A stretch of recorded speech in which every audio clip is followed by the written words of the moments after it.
Well, I'll be honest with you. That's a little more sparkly than I would like it to be. I don't think I like that. But that begs the question of how much is too much, you know?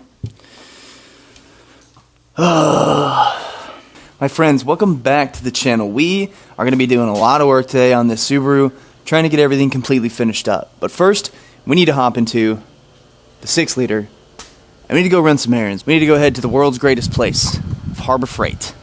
So, let's hop in this thing, let's get a cold start for the boys, and let's go get some tools.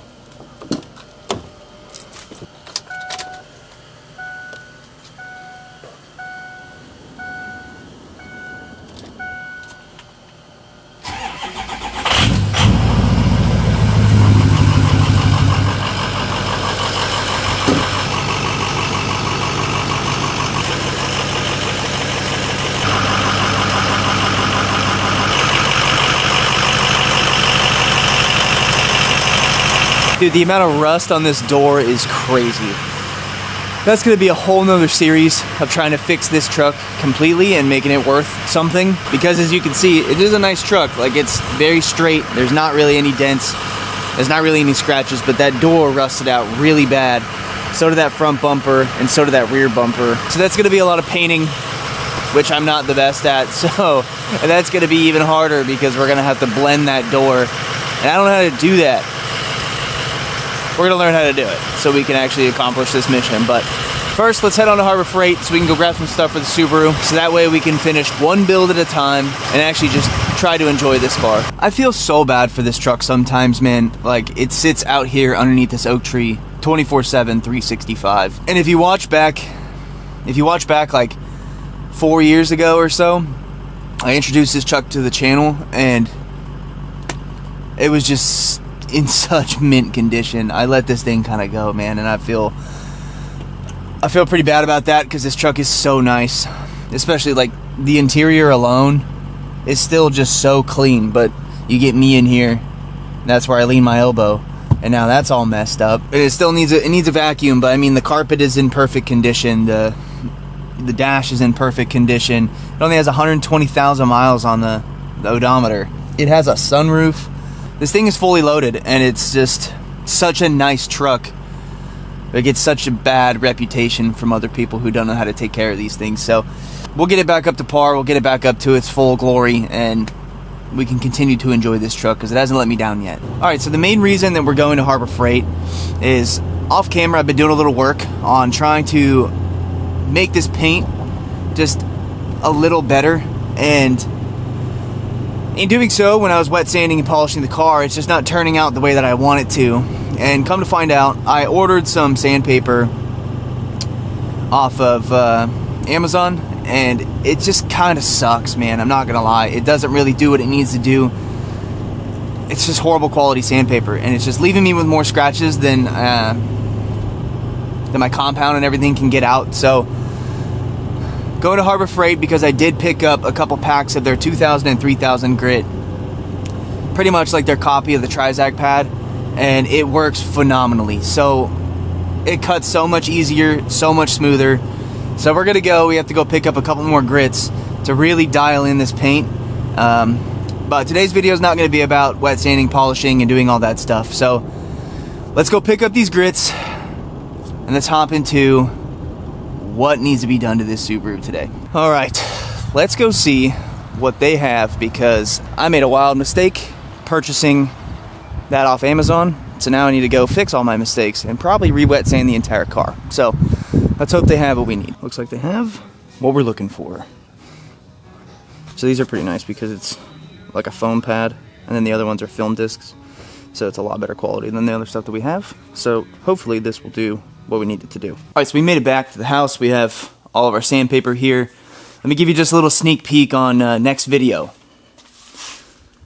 So we are completely sanding this guy down again. Well, not completely.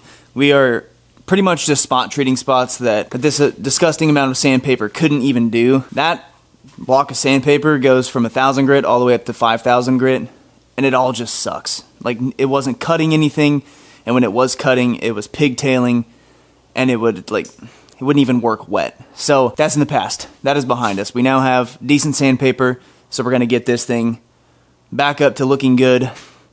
I'm tired of driving it around and then coming out of wherever I'm coming out of to look at the car, and it just kind of looks like crap. So that's a whole nother video. We're going to deal with that in next video. But right now, we have a lot of maintenance to do. So as you know, this is a fully built motor, and we just crossed over the threshold of 50 or 60 miles on this fresh engine build. So now we need to drop the oil, cut the filter, make sure nothing is broken. That would be a plus. And I want to investigate that ticking sound. I have been doing some deep research, and I'm highly convinced that it's not just the injector chatter that is clicking. I think that's part of it, but I think it's an exhaust leak somewhere. So we need to jack this car up, pressurize this system, and just see if we can find where this leak is coming from, because it's really annoying. Like I said, we have no knock on the access port. We have no fine knock learn, nothing. So I don't think it's internal. The only other thing that would cause concern to me is it's potentially like a lifter and bucket issue, but I don't think that's the case. Everything was clean, everything was shimmed perfectly, so we just have to see. But I'm like 99% sure it's probably an exhaust leak. But we need to take this oil pan, jack this car up, we need to pull the oil and filter, we need to put new oil, a new filter on it, and we need to cut it to make sure that we're not going to blow up.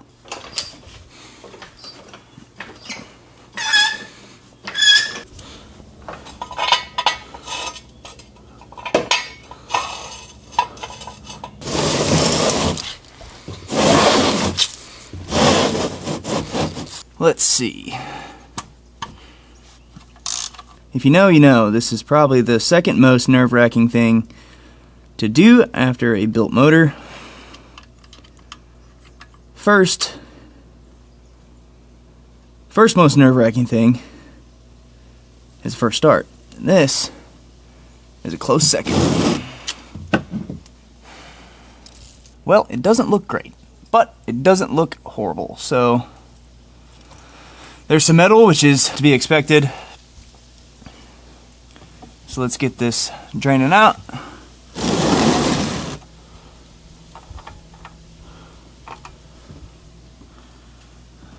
Well, good news. It doesn't look too bad. So let's cut this filter open and let's find out if it's actually bad or not. Let's try to get this guy open here. This is not the most ideal way of doing it. The most ideal way would be having a filter cutter, but I'm cheap and I don't have one. So tin snips it is.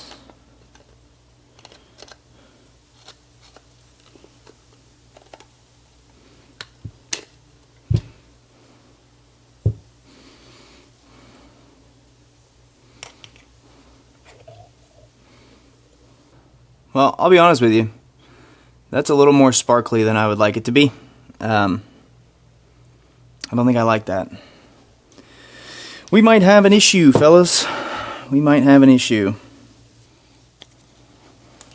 So there's definitely some bearing material in here. I don't know if you can see. Like right there. This guy. That's the biggest piece I've found so far. There's not really a whole ton. You look in here. But that begs the question of how much is too much, you know? Do we refill this and keep trying to finish breaking this thing in? Alright, so this has got me thinking. There's a little bit of metal, which a little bit of metal is expected on a new build. However, I don't know if that much is expected or not. However, this motor did have a bunch of machine work done. I cleaned it out the best I possibly could. I see very, very, very little copper in there, and majority of it's aluminum. So, given it's an aluminum block, I'm assuming that a good bit of this is probably from the machine shop. I'm going to flush this engine out quite a few more times, most likely, to make sure that this is going to be good to go. I haven't had any problems, anything like that. It's not running weird. I don't have any knock. So I'm assuming that's what it is. We're gonna refill this engine up with some fresh oil, prime this system, and then probably run it. That's kind of my thought process here. We're gonna run it, new oil, new filter. Just make sure everything's good to go on that front. I will change this oil again in another 50 miles just to make sure that everything is good. And if that filter and oil is way cleaner than what it is now, I'm going to take a wild guess and say that it's not bearings or it's not anything like that. It's most likely just residual that was in the bottom of the pan from when this motor was built. And maybe just a little oversight on my part from cleaning this up. So we have this guy fully taken apart. Obviously, I mean, you could look in here. There's some aluminum right there, a little bit in there. It honestly doesn't look too bad. It's more than I'm comfortable with, but at this point I kind of just have to figure it out. At this point I kind of just have to run it and see if it's gonna blow up with me or not. I hope it doesn't come to that. Let's go get this put back together, get the oil drain plug back on, fill it up with its oil, get a new filter on, and just pray to the Subaru gods that everything's going to be fine.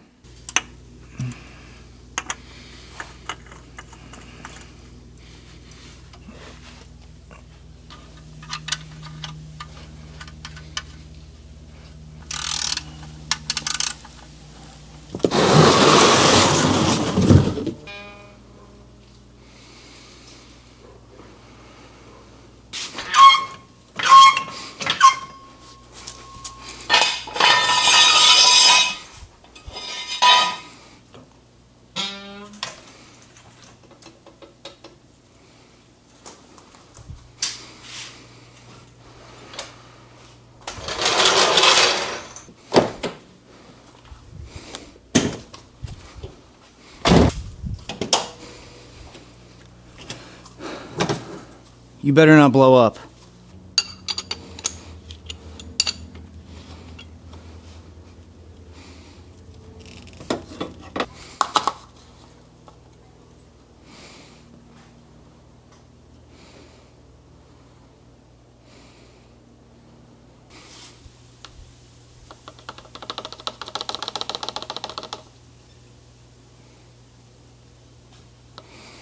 Okay, so we got this guy back full with a fresh filter, some new 2050 VR1. So here's what I like to do. Sometimes I'll pre-fill the oil filter, whatever. Sometimes I don't. But I will prime the engine's oiling system. So go in there, push the gas down, push the clutch down, try and start the car. It'll kill the ignition timing. It won't start.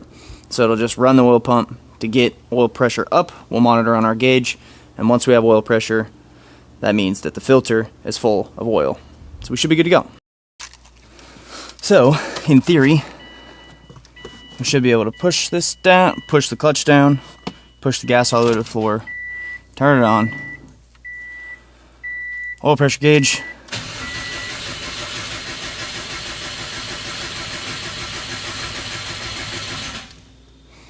see what it says.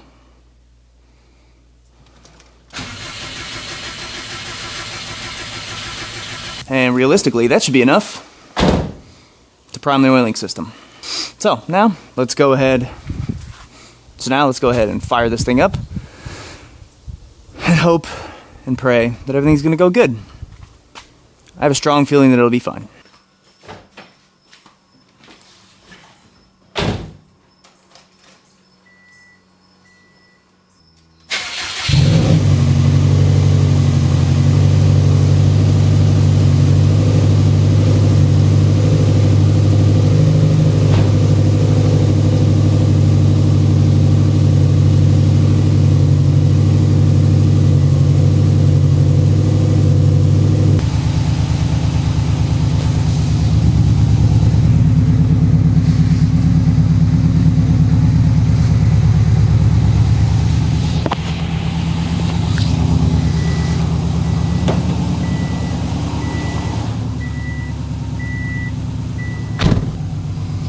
Alright, well, everything is looking good.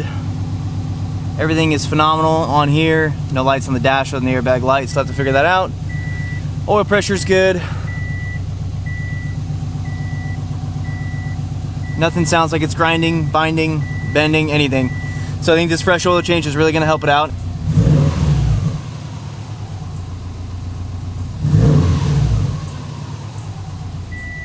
So I was doing some thinking, right? And this engine is running perfectly good. No knock, no nothing. Fuel trims are fine. Everything is great. Other than when we cut the filter, there was a lot of metal in there, right? But the amount of metal that was in there that was non-magnetic was what was worrisome to me. And that points to the aluminum. So I think what it was is this block wasn't cleaned out perfectly good when we went to go put it back together. And a lot of that oil went down into the pickup through the filter. And that is where you're getting all of that aluminum in there. So I don't think that aluminum's a problem. I didn't see really any copper in there. It was mainly just aluminum. So that makes me think that the bearings are fine. And the oil filter did its job and picked up all that aluminum. So here's what we're going to do. We're going to go put some more miles on this car. And then like 20, 30 miles maybe. Drive it around just for the day. Drain the oil again. And if it looks similar to how that is, then we know we kind of have a problem. But if it's a lot cleaner and it's better than what that was, then it's going to be okay. We're going to be fine. I think that's where I'm going to wrap up today's video. I appreciate all you guys. In next video, we're going to be driving this car some more. We're going to put some more miles on it, drain the oil, check it. We have a lot more things that just came in the mail for this car, so we're going to do that in next video as well. I'm excited to put that on. Excited for you guys to see that. So with that being said, I'm going to wrap it up right here. Thank you guys so much. I appreciate all of you, and I'll catch you guys in the next video. See ya.